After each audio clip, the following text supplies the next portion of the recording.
stuff that he said, and I definitely disagree with some of the stuff that he said. You know what I mean? Like, for one, I don't think that when he said that M don't have no content, how did that make you feel? Over the last decade, M hasn't dropped any content. He just been rhyming words. Do you feel like, you know what I'm saying, that that's the real, or is that how y'all feel out there? Because me, I'm a recovering alcoholic. You know what I'm saying? I'm a recovering alcoholic. I go to AA meetings sometimes, you know, when I got the time. They got a 12-step program, you know what I mean? It's a bunch of things going on in that world of just recovery that Eminem has covered over the past 10 years since his sobriety that definitely spoke to me. That's content to me. There's plenty of songs that I felt like he was speaking directly to me. You know what I'm saying? He wasn't rhyming a bunch of words for no that meant nothing. He was speaking to me. So I disagree with Joey on that one. You know what I'm saying? I disagree with him on that. Like, real talk. You see what I'm saying? There's some things that I agree with what Joe said. Hold on, man. I can't see shit. There's some shit that I agree with. You know what I'm saying? Like, when Joe said he left, he exit stage right, I was happy. I was happy that he admitted that. You know what I mean? Because a lot of things, I just respectfully try to just stay out of giving up too much information that I believe that should be shared with you from the horse's mouth. See what I'm saying? So when he said he dipped out of the situation, I was happy about that, because now we could talk about, you know, Shady Records invested money into our first album, Welcome to Our House, right?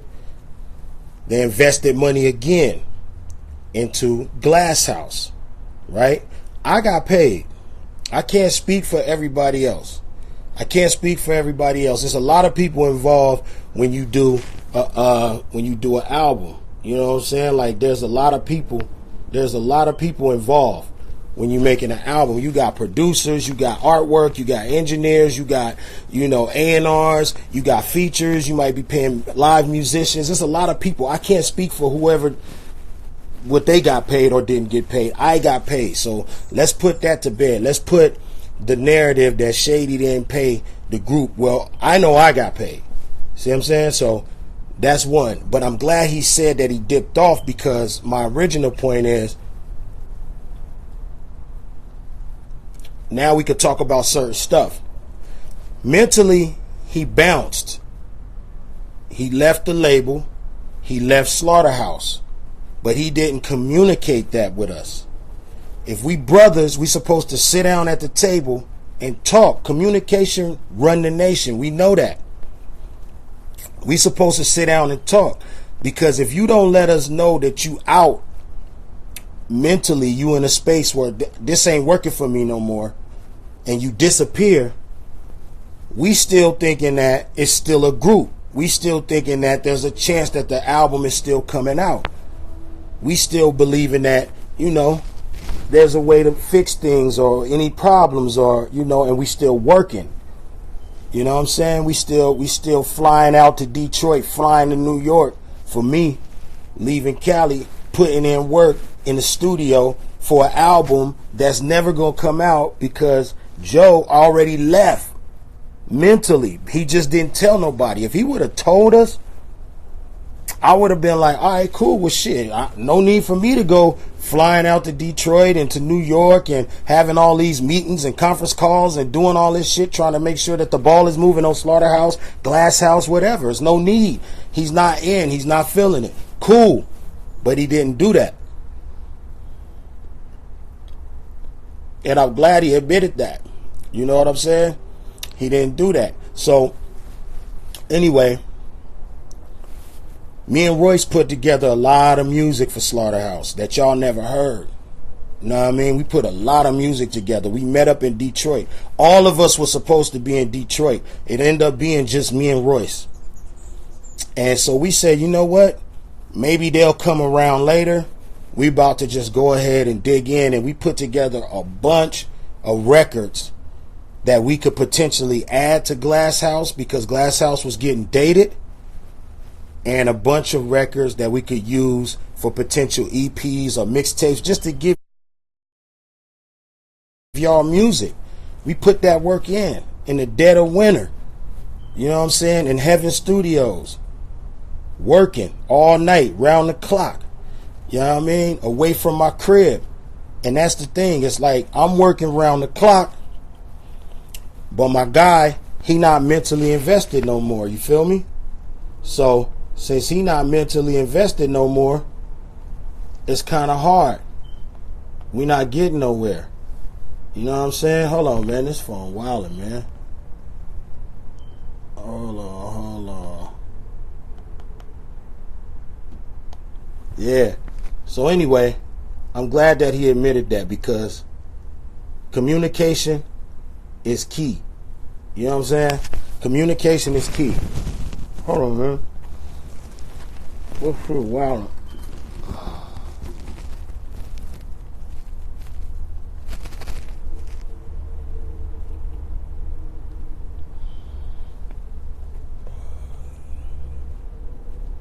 I don't know, this shit is wilding. Anyway, communication is key. You know what I'm saying? So I'm real glad that he admitted that. You know what I mean? Because that lets you know that there was no communication. You feel me? And I agreed with him on that. And he even said, by his own admission too, that we felt like he should have told us sooner. That's real talk. You know what I mean? That's real talk. He should have told us sooner. You feel me? What else? I'm also glad that he admitted that he had been feeling a certain way about M. I'm glad that he admitted that he was feeling a certain way about M for a while. You know why? Because y'all was coming at me, not just y'all, but certain people.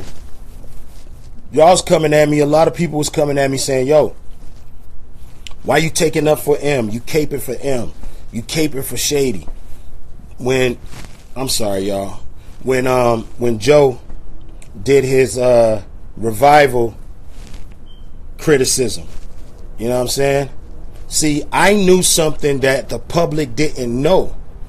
I knew that there was something there that Joe had an issue with the label and M already. So when I heard the criticism, I knew Joe kind of crossed the line. You see what I'm saying? But I didn't want to expose that. I just took the shots while people was like, "Oh, you over there caping for Shady. He speaking his mind." No, listen, I know Joe. Joe is very skilled with communication. Very skilled. He would have just said, "Yo, this ain't for me. I don't like it," if things were good at Shady in his mind. But there was something else behind that critique. And that was my only thing. We could critique M, J, Pac, Biggie. We could critique their music all day. That's what we do. We talk rap. I don't have no problem with people having an opinion. That's crazy. You can have an opinion. That's fine. Everybody got their own opinion. No problems there. You feel me?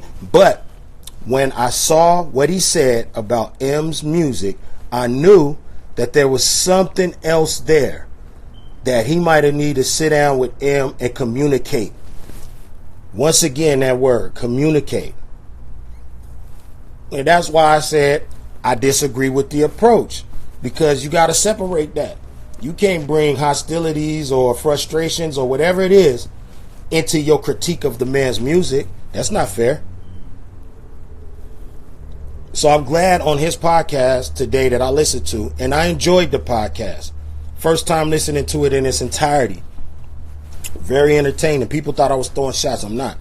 Very entertaining podcast. That's why he's doing so well. I'm glad that he admitted that he already felt a certain way about M long time ago. So you bringing them feelings into your critique of the revival, you might not have liked it. True indeed.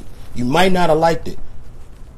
But we all know you kind of went over the line. You know what I'm saying? Especially questioning his integrity, saying, "Oh, you know, he's using the plight of the black man in America or the Black Lives Matter movement. He's using that to ride a wave. You know what I mean? But once again, if we take a step back, everything he was doing on there was content. You kind of like complaining about content, but then saying that he ain't had no content in 10 years. So that's why I disagree. But I'm happy that he admitted that. You know what I'm saying? I feel like I freed everybody to tell the truth when I left the group. I feel like as soon as I left the group, I freed everybody to come speak their truth. You know what I'm saying? Because people were zipped up about it. I mean, you know. Communication. So look, let's talk about the contract. Let's talk about the contract. He said he wanted to get out of Shady, and we wasn't listening. Look, Joe. Don't talk to me on your verses on songs like Gone. Don't talk to me through the podcast. Call me. Sit down with me. Break bread with me. Let's talk about it like men. I don't want to be communicated with through music and you disappearing from the text threads and you not responding to phone calls. That's not how I rock, man. Sit down, let's talk. You know what I mean? Communication. Because guess what?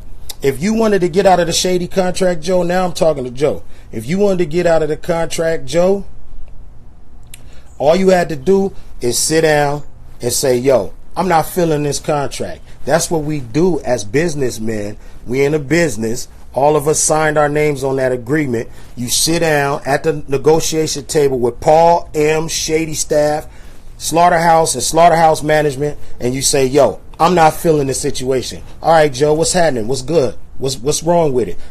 This is what's wrong with it. I'm not feeling it.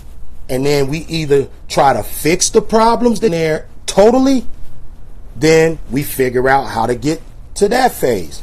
You feel me? But if you dip out by your own admission, if you dip out and you don't communicate with nobody, it's no way we're going to get to a solution. There's many solutions to problems. You might want to get out the contract. You might see getting out the contract is, I'm going to dip out, go ghost. I ain't going to call nobody, talk to nobody, barely. You know what I'm saying? And then I'm going to just say some wild shit and it's going to blow up everything. And then we going to all be out the contract. That could be a strategy, right? But guess what else could be a strategy? Honor the agreement. Honor the agreement. If you got a 3-album deal with a record label, you know how you could get out that contract? By turning in 3 albums. Turn in 3 albums. You could get right out. Obligation over. Fans have music. Supporters have music. Why gotta blow up for us to get out a destructive way when we could have just turned in the music? We was making music like that. Real MCs making music like that. Ain't Yellow like on his 3rd album or something over there? Dog, look, we ain't dropped since 2012. You don't think we could have gave him 3 albums by 2016 and been here at a whole nother conversation right now, out of the contract, just like you wanted to be? It's different ways. It ain't the problem. It's how you react to the problem. It's all about how we view things. You know what I'm saying? So I would just say communicate. We could have probably resolved this. It wouldn't be no kamikaze Joe Budden diss right now. I guarantee that. And you wouldn't have your feelings that you got toward them right now. Just communicate. Look, man, I came from Death Row Records. If I could communicate and get negotiation points in my contract that I want on Death Row, you don't think we could do it on Shady? Now, there was a bunch of stuff he was saying, man. And like I said, some stuff I agree with. You know what I'm saying? Some stuff I agree with. He talked about me and him battling. He put that clip up there about me and him battling, right? It was all in fun.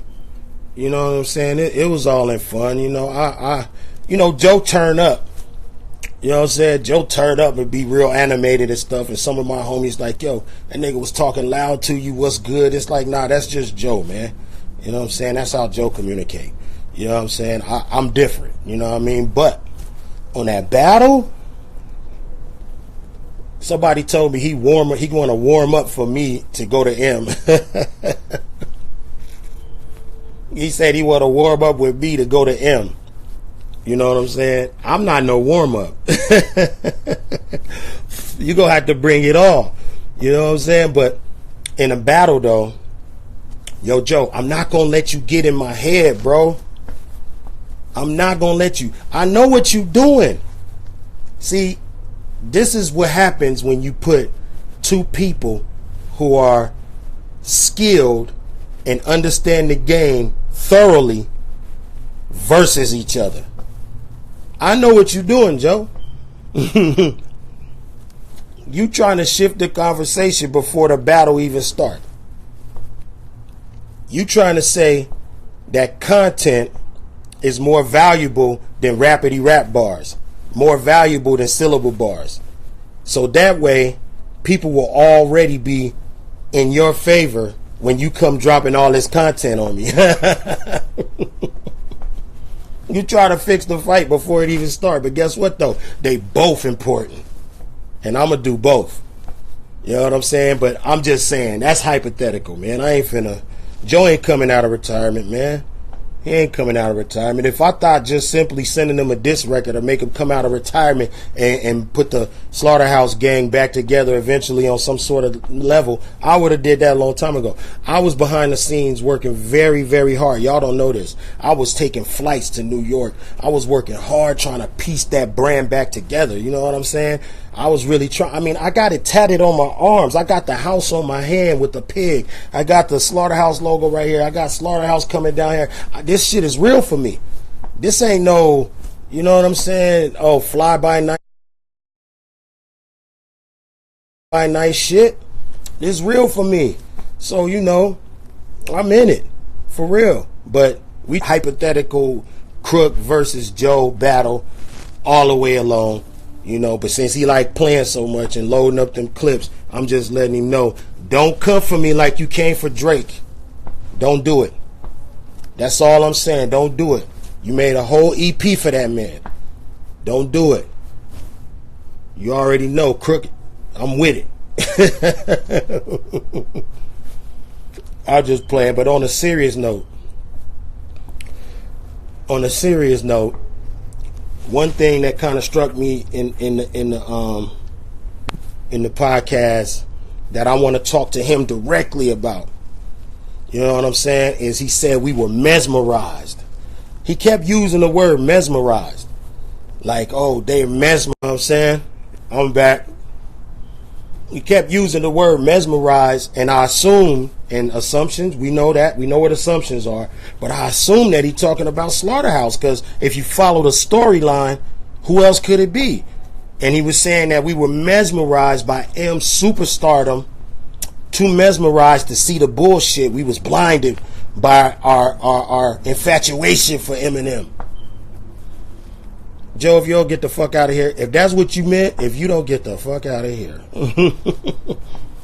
Dude, I took offense a little bit because let me tell you something.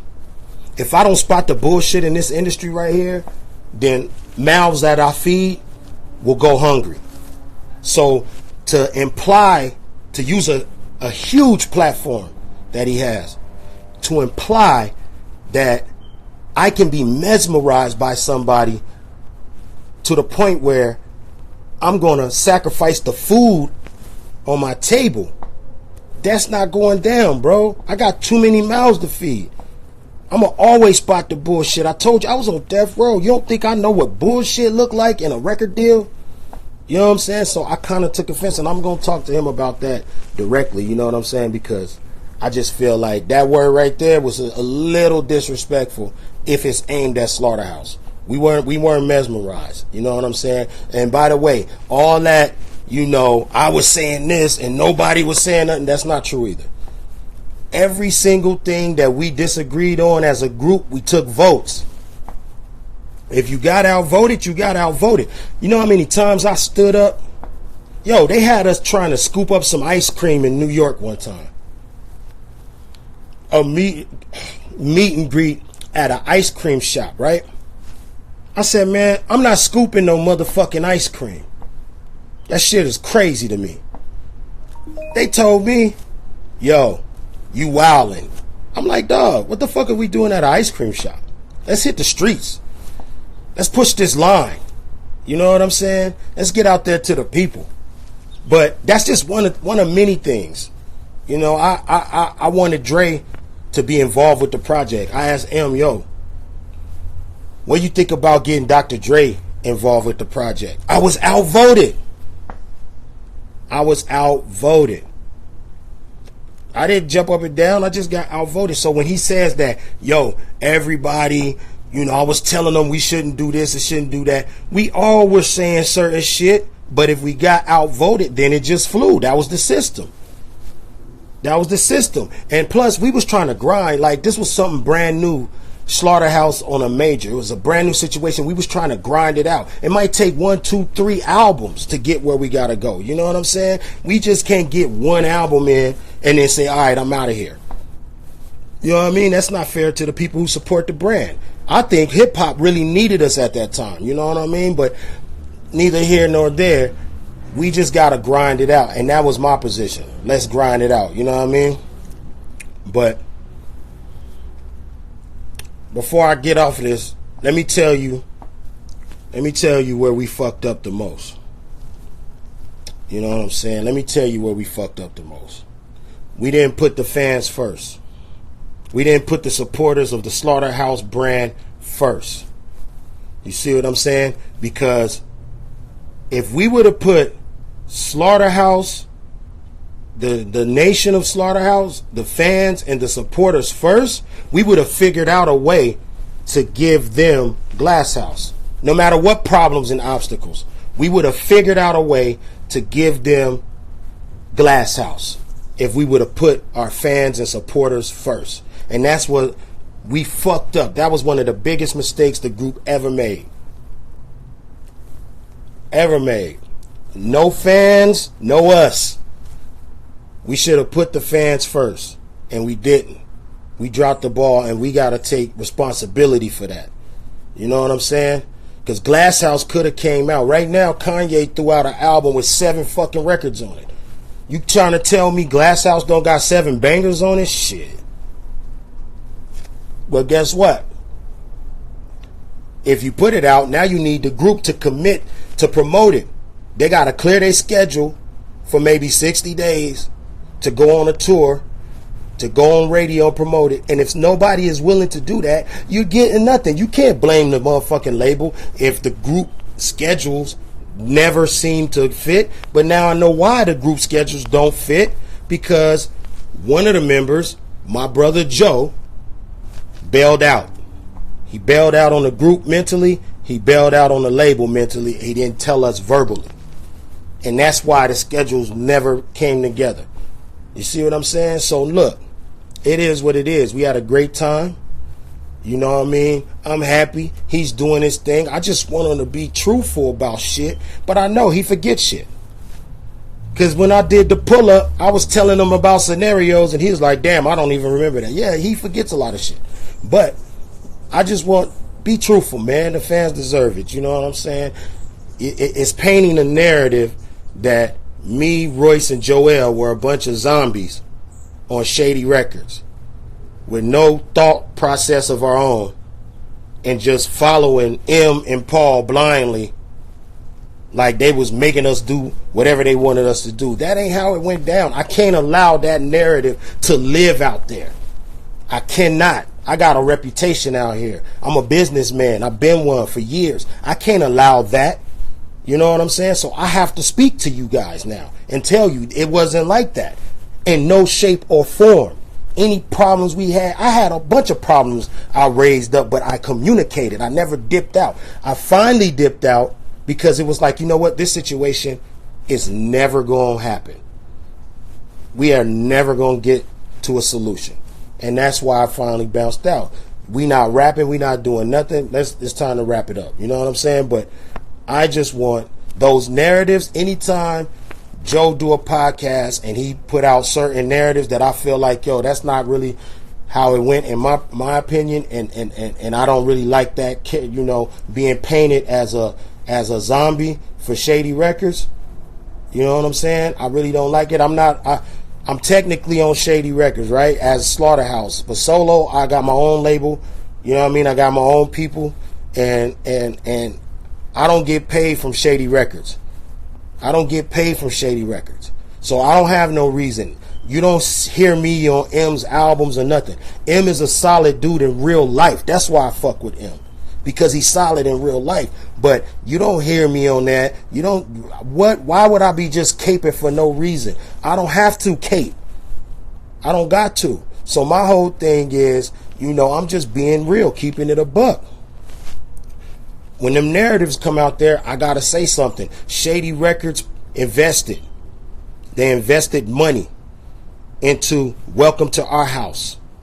Everything didn't turn out how we quite wanted it to, numbers wise. So M said, let's get back in there. This time, I'll follow y'all lead even more. And y'all go where y'all need to go. You feel me? Creatively. And we did it. And Joe had a lot of input on Glass House because there's a lot of emotional music on there. That was Joe's input. You see what I'm saying? So Shady not only invested in Welcome to Our House, but then they invested again into Glass House. And me, myself, I got paid. Y'all see that plaque when I'm doing Crook's Corner? You see the Jason Ski Mask plaque? I got paid. I got a check and a plaque. So my whole thing is for Shady XV. You know what I'm saying? So my whole thing is and on anything I was involved with Shady, I got paid. I got paid, you know what I'm saying? So my whole thing is that narrative that, yo, you know, these guys were just mesmerized or they're not good businessmen. Come on, just stop, Joe. Come on, man. Let's just keep that out of the whole thing. And, you know, you talk about your experience. I talk about my experience. We good. We good. Shady Records invested money twice. Shady Records paid me. M wanted to go back and get it cracking. Right after the Southpaw album dropped, the soundtrack to Southpaw, M got on camera and said, yo, my only focus right now is Slaughterhouse. And he meant that shit. He was like the fifth member. He put in man hours. Y'all might not know this. When you're in the studio, it might take you 12 motherfucking hours to make 1 3-minute song. And M was in there the whole 12 hours. Adding whatever his ideas or trying to fix a hook or trying to do. He was in that studio working like he was the fifth member of Slaughterhouse. He deserves his props on that. I don't care if it's a new wave out here that you're going to diss the OGs and you're going to diss M and that's just popular right now. He deserves his fucking respect on that. Just like Joe, you built the media platform for yourself. Can't nobody say nothing about that. You deserve them that credit. You deserve them props. You deserve them accolades. M deserves his props. He deserves his props. We can't be out here allowing people to think that we was 4 dumb rappers that went and signed over there and all this mayhem was going on and you was the only one who saw what was going on. Nah, bruh. I was in the trenches. I expect mayhem. I expect mayhem when I'm in the trenches. Stay low and keep firing. You know that. You already know that. I expected problems, obstacles. Who cares? We overcome those. We look at it from different points of view and we react to them in a different way and we turn negatives into positives all the time, our whole life. Our whole fucking life. You know that, Joe. We can't bail out after 1, 2 things that you don't like. The whole fucking world wanted more Slaughterhouse music. And they wanted it from a big platform. Right now, we be on some independent shit by now. Slaughterhouse Records. Had we just turned in those 3 albums. Had we just stayed in the trenches and said, you know what, M, you right. Let's go back in and do it. This time we gonna do it this way. All right, put it out. Oh shit, that shit worked. All right, cool. Easy. Easy call. Hella easy call. So, you know, I just want to make sure that y'all know some of this shit that y'all hearing may not be 100% accurate. You know what I'm saying? Now, I know people view things from different angles, but If I'm sitting in the room and we trying to get a member of the group on the phone and we cannot, how can we progress? He admitted that he dipped out. He admitted that he didn't tell his brothers. He admitted that. All the way up until I sat on my fucking little fucking yard furniture over here and announced that I was leaving Slaughterhouse. Everybody in that whole building thought that it was still a Slaughterhouse. Slaughterhouse had been done because Joe had been left. Years I'm talking about. I ain't talking about for 6 months. I'm talking about years.